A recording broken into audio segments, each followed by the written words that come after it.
Okay, here we are in deadline, April 19th, 2026. Joe Russo teases Avengers Endgame re-release and says the film will feature new footage set within the Doomsday narrative.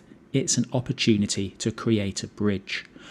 So, I like a director's cut or an extended edition. They can be good stuff like Aliens or Lord of the Rings or Justice League even. So let's have a look and see what this is.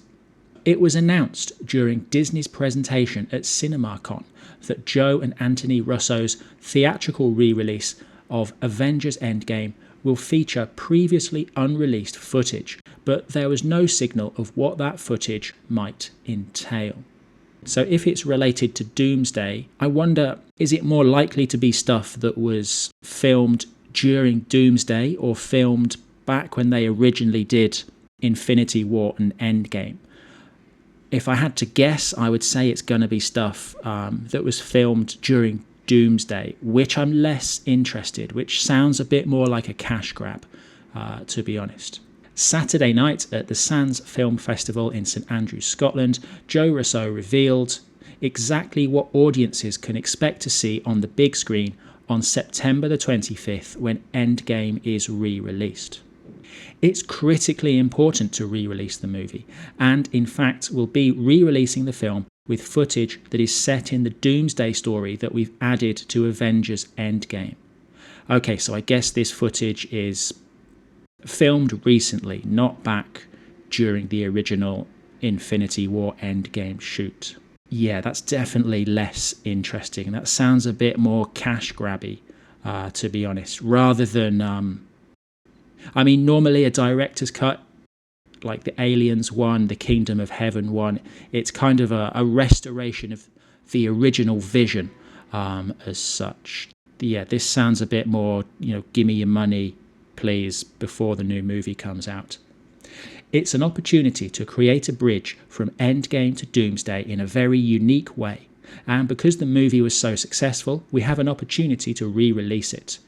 You don't always get the chance to re-release because it costs money, so the fact we can enhance the story of Doomsday by bridging it to Endgame. Yeah, that's interesting, I guess. Make the two things a bit more coherent.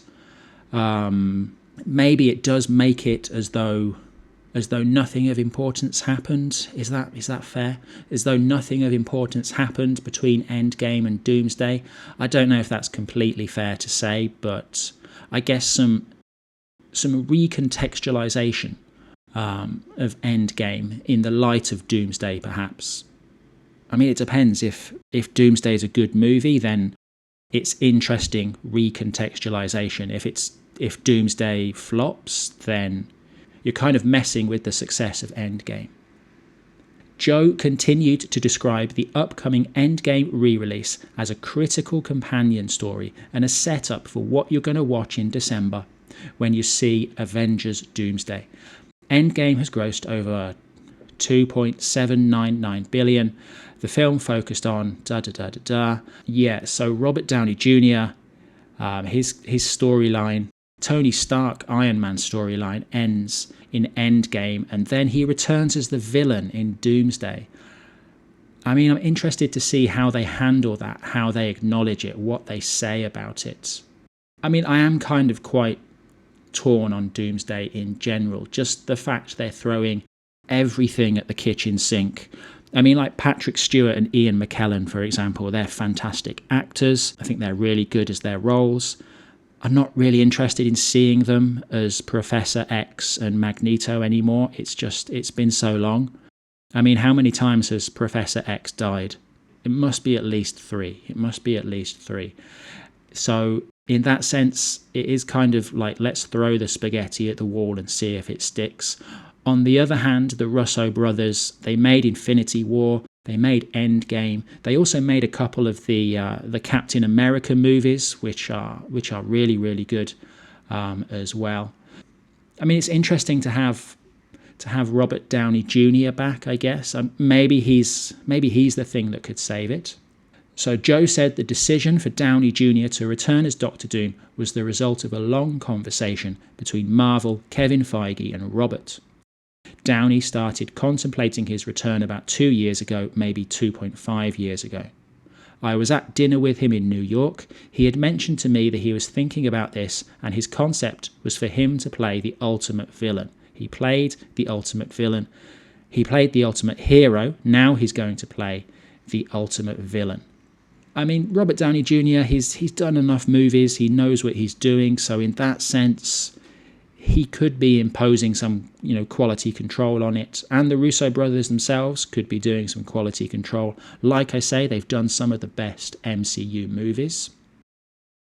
Joe said the upcoming Avengers films will unfold in a similar structure to the comics from which they're inspired. I'm not sure which comics is inspiring them. I mean, I hear the modern ones are very much for the quote-unquote modern audience. So if it's based on those, if it's based on some of the older ones, perhaps that's a good thing. I guess we'll find out in December. Thanks for watching.